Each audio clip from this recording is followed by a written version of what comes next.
Naku mga ka-good news, talagang nag-viral itong press conference ni BP Sara kung saan sinabi niya ang hindi inaasahan ng karamihan. Ito'y napaka na salita, parang salitang kalye lang, na huhukayin niya daw ang libingan ni Apo Lakay, tsaka itapon niya yung bangkay doon sa WPS, yung mga kalansay, yung skeleton. Kaya ito'y medyo kahit hindi mo kilala si Apo Lakay at kahit hindi ka makamarcos ay parang di ba? Parang against our norms ang ganyan na nakahimlay na yung tao, skeleton na, mapayapa na, hukayin mo at saka itapon mo sa mga pating. Talagang makatsina no, kasi sa WPS doon niya itatapon sa China Sea. Kaya ito, isang attorney, Claire De Castro, nag-react din. Dito atin panoorin muna ang video, mga kababayan. So,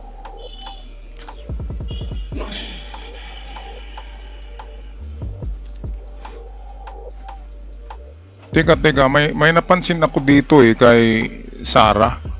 Bago siya magbitiw ng mga istansa or mga parilala or paragraphs, ay mag-isip muna siya ng mga nasa 40 seconds.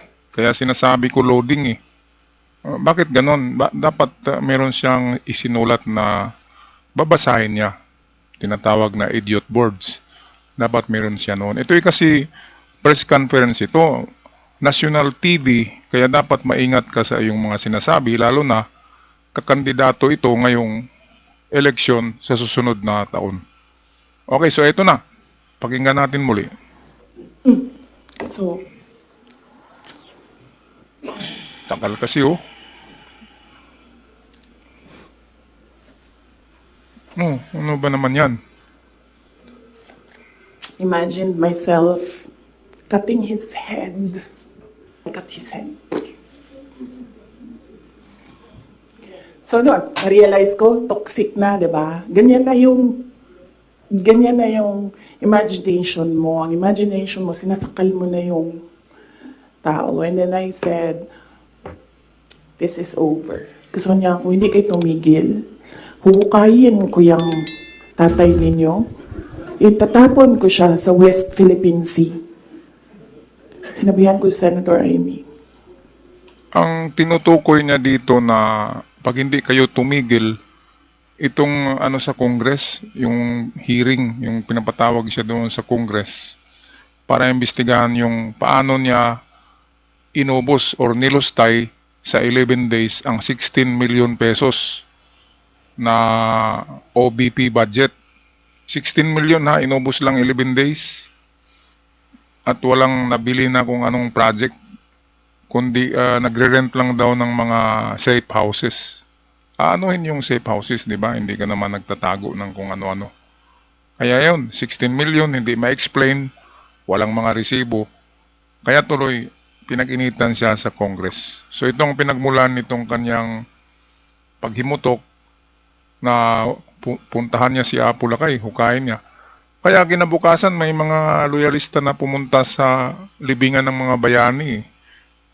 Meron tayong video dito, kuha natin sa ating ka-vlogger. One of these days, pupunta ako dun, kukunin ko yung katawan ng tatay nyo, tapon ko yan dun sa West Philippine Sea. I don't think sumagot siya. Hindi ko maalala. Nandun pa yun sa group chat. Merong mga nakakita. Ito'y kopya ko rin sa isang vlogger na kinabukasan daw ay may pumunta sa libingan ng mga bayani, mga loyalista, ay baka daw hukayin ni BP Sara. Hello po.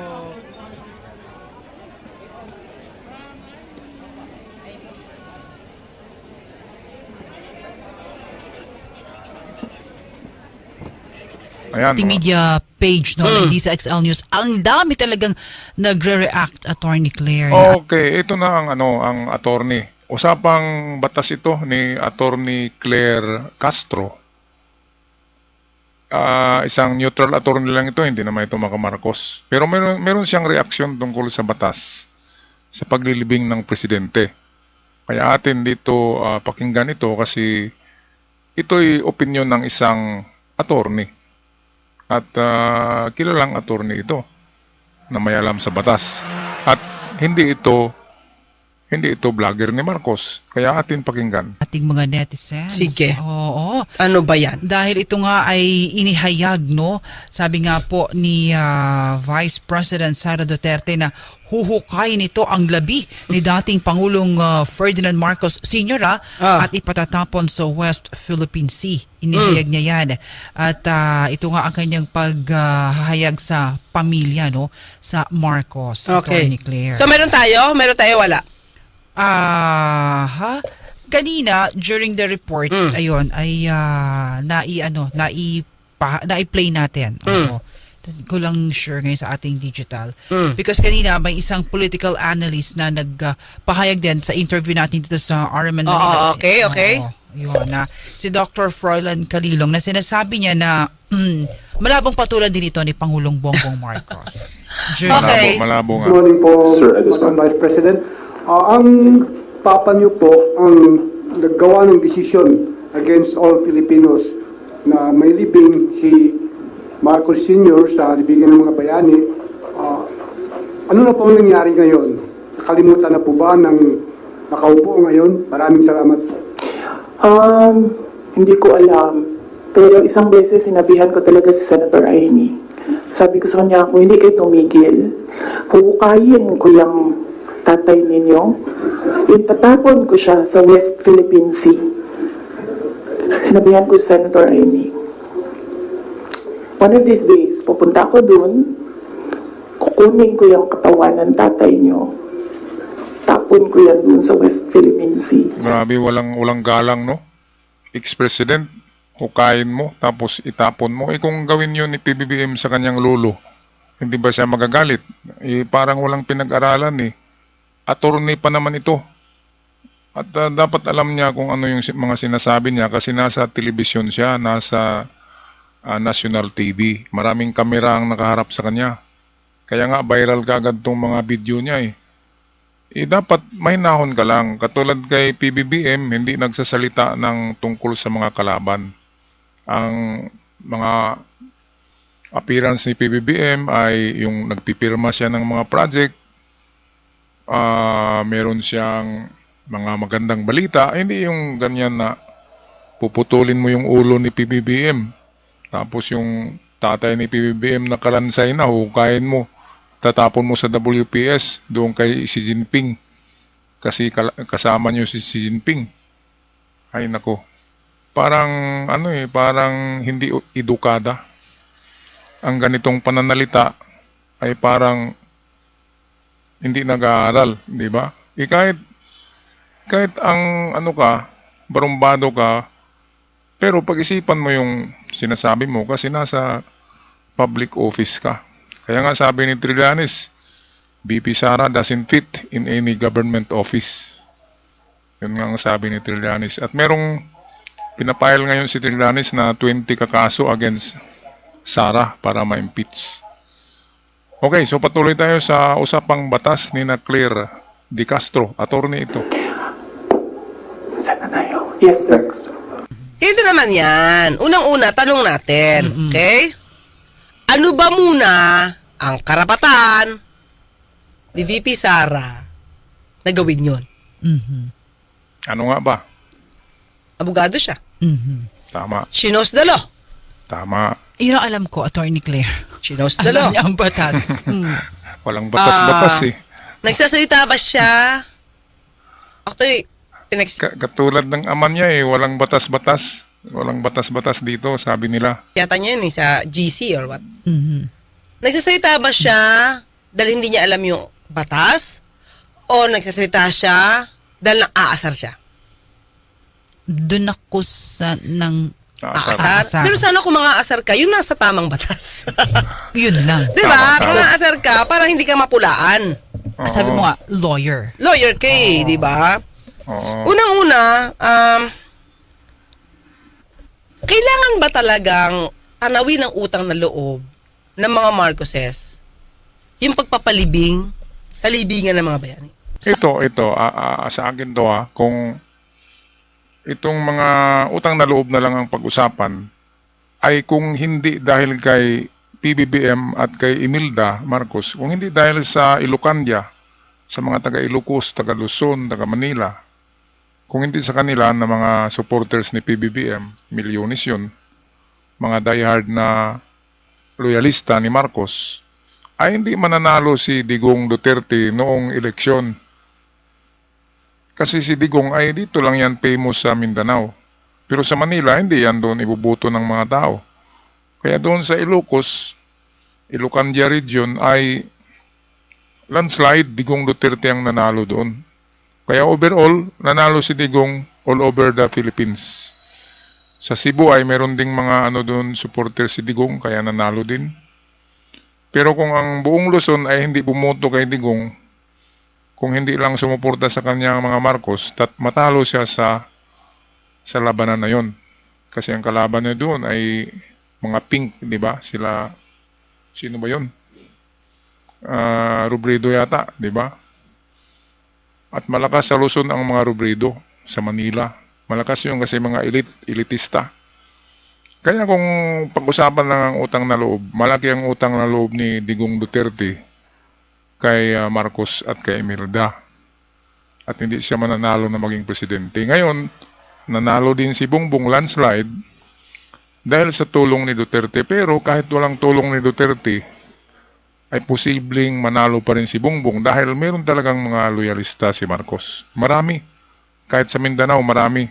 Hands up kayo dyan. Mga ka-TH, mga kababayan, sinong loyalista dyan? Hands up kayo. Comment kayo sa ating comment section. Okay, kaya kung utang na loob na lamang ay patas na, di ba? Pantay na. Even, pareho na, di ba? Nanalo si Digong, nanalo si Bongbong. At naging Vice President si Sara. Kaya kung tuusin, mas malaking utang na loob si Digong kay PBBM. Kasi dalawa sila nanalo Sara at Digong. Di ba? Kung gamitan lang ang pag-usapan. Okay, balik tayo dito sa usapang batas ni Claire De Castro. Ating nakaugalian, Attorney Claire, sa bilang Pilipino, meron kasi tayong kahit pa paano yung utang na loob Dahil si ano lang, dating Pangulong Duterte Oo, lamang dahil si dating administrasyon. Pangulong Duterte lang ang pumayag na ipalibing. Yes, Attorney Pero, Claire. ang tanong naman dito, Mm. yung ba'y ayon lang sa kagustuhan niya? Kahit labag sa batas? Mhm. Hindi naman Diba? Ang sabi nga ni dating Pangulong Duterte, ako'y sumusunod lang sa batas. Mhm. Kasi, pag ikaw ay naging presidente ng Pilipinas, Entitled qualified ka na ilibing. Ilibing. sa libing. bayanihan, libing ng bayani. So, ang sabi naman ni dating Pangulong Duterte, di sana binago niyo yung batas kung ayaw niyo malibing si Apo Lakay. Senior. Sa libingan ng mga bayani. Mhm. So, in other words, hindi naman ito dahil lang sa kagustuhan. Mhm. At i-analyze ko lang kasi kung nagkataon, sino ba pinalitan niya? Si Pinoy, di ba? Okay. Pinoy. So, si Pinoy, wala na siguro nag-push Mhm. Wala na. libing, di ba? Kasi, siguro in-expect nila, walang aasahan kay Pinoy. Mhm. Pero kung may nag-push, Pwede rin, Attorney, at mangyari. inakyat siya sa Supreme Court, Mangyayari. mangyayari. Pwede. Di ba? Mhm. So, kaya para sabihin na dapat tanawin nyo ng utang na loob, okay. So, pag tinanaw ng utang na loob, Okay. Okay. kahit gumawa na ng mali, kahit nag-ubos na ng confidential funds, okay lang. Tanong lang natin ilang. So, pagka umutang na loob, dapat kung may mali kang gagawin, Lumabo ang kamera. kasi kitang-kita naman sa house. Attorney, excuse po. Medyo paki-cover niyo lang po yung camera niyong konti. Lumabo Wow, Marian Rivera! Naisulto naman yun, partner. May ano ka ba dyan? Labo-labo. Wait lang. Inisip ko sino. Ano sila? Sep. Pwede na yon, Marian Rivera. Magagalit siya, partner. Chris Aquino. Baka hindi niya tanggapin. My goodness, ang layo. Malapit sa Diba? Chris Aquino. Diba? Malapit. Sa attorney. Yan. Utang na loob ba? Oo, Yun. dapat bang tumanaw ng utang loob? Okay, siguro kasi nabuksan yung issue. Mhm. Diba? Nabuksan yung issue para mapalibing doon. Oo. Pero ang tanong ko, kung man nagawan mo ng paraan, Ito ang nangyari kasi, itong si Sara ay bukal kasi siya. Parang si parang si Harimau Rookie, 'di ba? Si Harry Rookie dahil sa kadaldalan ay naikumpara sa paano mo ba mahuhuli ang isda, 'di ba? Sa bunganga. Dahil na binibingwit mo dahil kumakain ang isda sa bunganga at dahil biningwit ay nahuli. So ganyan yan. Kapag daldal ka ng daldal, karamihan ng maisasalita mo, may bulalas mo sa bibig mo ay doon kukuha ang kalaban ng pagkakamali mo. Kaya doon nahuhuli sa bunganga dahil sa kadaldalan. Ayan. Before kasi magbitiw ng mga salita, kaya nga si PBBM dahil matalino, hindi siya pumapatol. Pero talagang gusto ng papatol yan. Pero dahil sa presidente siya, matalino siyang tao, formal na tao, hindi talaga siya papatol. Kasi kung papatulan mo yan, mahuhuli ka rin sa bunganga, parang isda.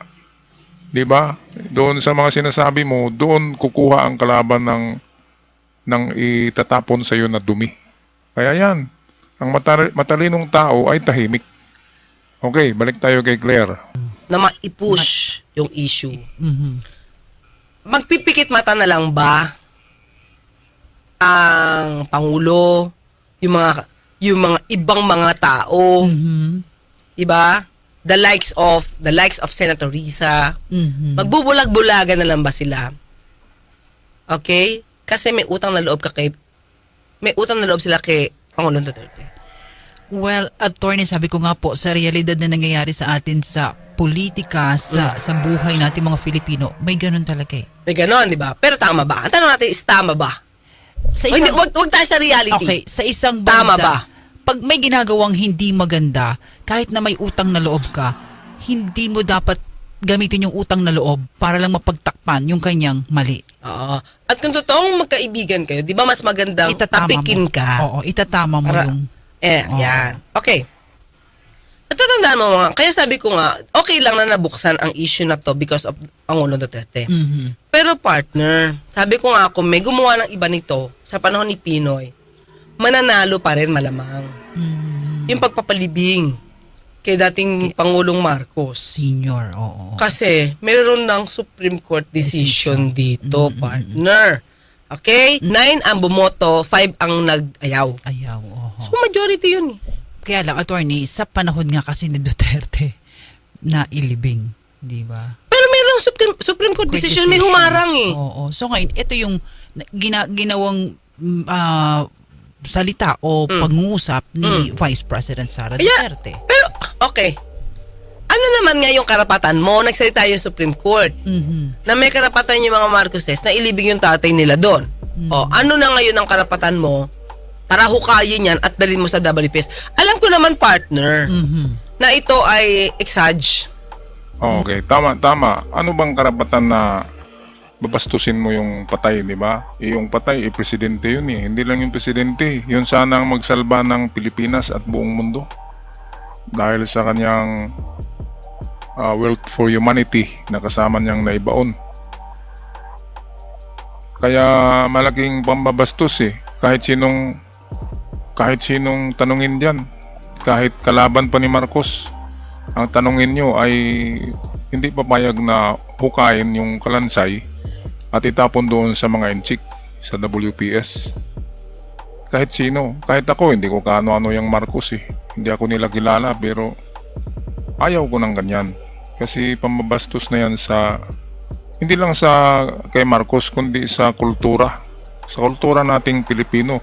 Palibasa yung kultura nila, mga enchik na eh. Kaya wala sa kanila yung pagbigay respeto sa mga yumao, sa mga bangkay. Okay, so tapusin na natin ang video. Diba? Yung bugso ba ito ng damdamin? Tingin ko, ang gustong iparating dito ni VP Sara, tumanaw kayo ng utang na loob. At tumahimik kayo? Tama. Okay. So dito na lamang tayo magtapos mga kababayan. Comment nyo na lang sa ating comment section down below ang inyong mga saloobin. At hanggang sa muli ako'y magpaalam, maraming salamat at ingat ang lahat. God bless.